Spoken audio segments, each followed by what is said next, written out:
Office గురించి కూడా చెప్పడం జరిగింది. తొందరలోనే జిల్లాలు రకరకాలుగా నచ్చితే నజరానా టైపుల మండలాలు, రెవెన్యూ డివిజన్లు, జిల్లాలు ఆయన చేసిపోయాడు. ఇప్పుడు జిల్లా ఒక నియోజకవర్గం ఉంది, ఒక జిల్లా 14 నియోజకవర్గాలు ఉన్నాయి. రకరకాలుగా ఇర్రేషనల్గా చేసిండు. నిన్నమన్న అందరూ చర్చలు విజ్ఞప్తులు చేస్తారు, మా కొన్ని మండలాలు తీసి అనలేయండి, కొన్ని మండలాలు తీసి ఇన్లేయండి అని. లేకపోతే వరంగల్ అయితే వరంగల్ అనుకోకుండా మాది ఒకటే సిటీ 2 జిల్లాలు చేసిరు.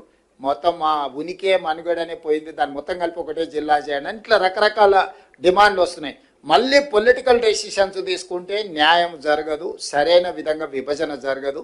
తొందరలోనే ఒక రిటైర్డ్ హైకోర్టు ఆర్ సుప్రీంకోర్టు జడ్జితో పాటు ఆఫీసర్స్, రెవెన్యూ, ఈ ఇతర శాఖలలో పనిచేసిన అధికారులతోని మనం ఒక కమిటీ వేసుకుందాం. నియోజకవర్గాల పునర్విభజన అంటే నియోజకవర్గాల పునర్విభజన ఎట్లయితే గతంలో చేసినప్పుడు ఒక కమిషన్ వేసి ఆ కమిషన్ ద్వారా పబ్లిక్ హియరింగ్ చేసి వివిధ ప్రాంతాల పర్యటన చేసి ఎట్లయితే సమాచారాన్ని సేకరించి చేసిండ్రో, ఈరోజు మండలాలు కానీ, రెవెన్యూ డివిజన్లు కానీ, జిల్లాలు కానీ వీటిని తగ్గించడం అనను, పెంచడం అనను, వీటిని రేషనలైజ్ చేయడం.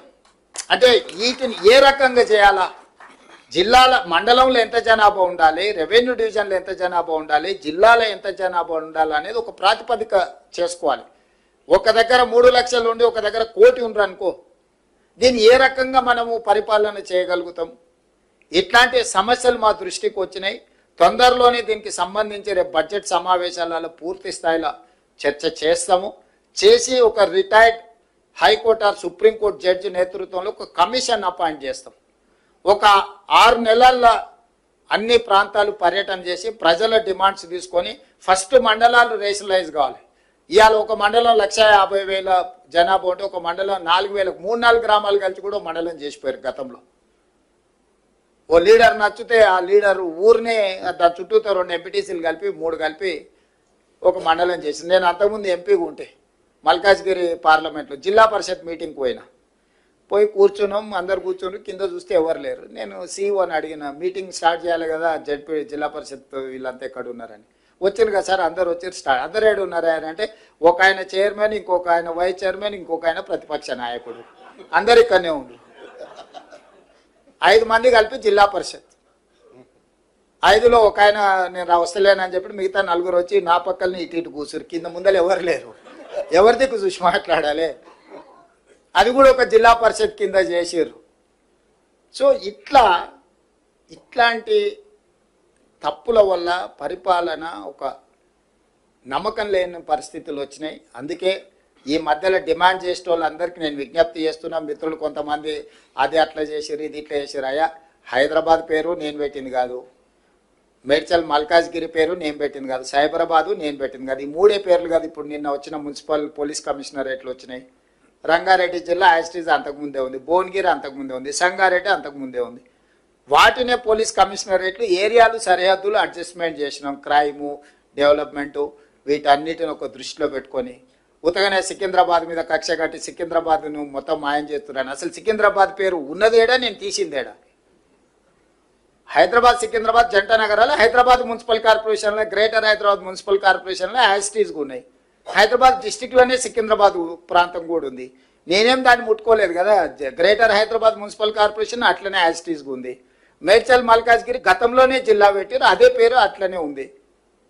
సైబరాబాద్ ఎప్పుడో పెట్టింది, అదే అట్లనే ఉంది. అంతకుముందు సైబరాబాద్ కమిషనరేట్ ఉంది. ఒకటి వాళ్ళకి కావాల్సిన రాచకొండ దొరల కోట పేరు పెడితే గదొక్కటి తీసినాయా? గదొక్కటి ఒకవేళ చేస్తే గీస్తే కన్నా కోటల పేర్లు మనకెందుకు, రాజుల పేర్లు మనకెందుకు కానీ సామాన్యుల పేర్లు ఉంటే బాగుంటుందని. రాచకొండ అనేది తెలుసు కదా, దేవరకొండ, రాచకొండ, పద్మనాయకుల కోటలు అవి. వారికి నచ్చినట్టు అవి పెట్టినట్టున్నాడు. అది ఇర్రేషనల్గా ఉంది అని చెప్పి భువనగిరి జిల్లాను చేసినాం. రాచకొండను రంగారెడ్డి జిల్లాను ఫ్యూచర్ సిటీ కమిషనరేట్ చేసినాం. ఎందుకంటే మనం పెద్ద నగరమే కట్టుకోబోతున్నాం. కాబట్టి దయచేసి ఎలాంటి వివాదాలకు, అధికారుల మీద ఒత్తిడి తెచ్చే కార్యక్రమాలు పాల్పడకండి. రేపు పొద్దుగాల మండలాలు, రెవెన్యూ డివిజన్లు, జిల్లాలు పునర్వ్యవస్థీకరించడానికి ఒక జ్యుడిషియల్ కమిషన్ లాగా వేసి అందులో నిపుణులందరినీ పెట్టి అన్ని ప్రాంతాలు పర్యటన చేసి అందరి ప్రజల అభిప్రాయం తీసుకొని మండలాలలో 10% ± జనాభా ఒకే రకంగా ఉండేటట్టు, రెవెన్యూ డివిజన్లలో కూడా సమానమైన మండలాలు ఉండే విధంగా, జిల్లాలలో కూడా పాపులేషన్ 10% ప్లస్ ఆర్ మైనస్ పెట్టుకొని ఒక ట్రాన్స్పరెంట్ గవర్నెన్స్ అందించడానికి ఒక పూర్తి స్థాయిలో కార్యాచరణ తీసుకొని దానికి సంబంధించి కూడా ఎవరికి తెలియకుండా సీక్రెట్గా మనం ఇంట్లో కూర్చొని చేసేది లేదు. పూర్తి స్థాయిలో అసెంబ్లీలో డిబేట్ చేసి అందరు సూచనలు తీసుకున్నాకనే గైడ్ లైన్స్ ప్రిపేర్ చేసి అపాయింట్ చేస్తాము.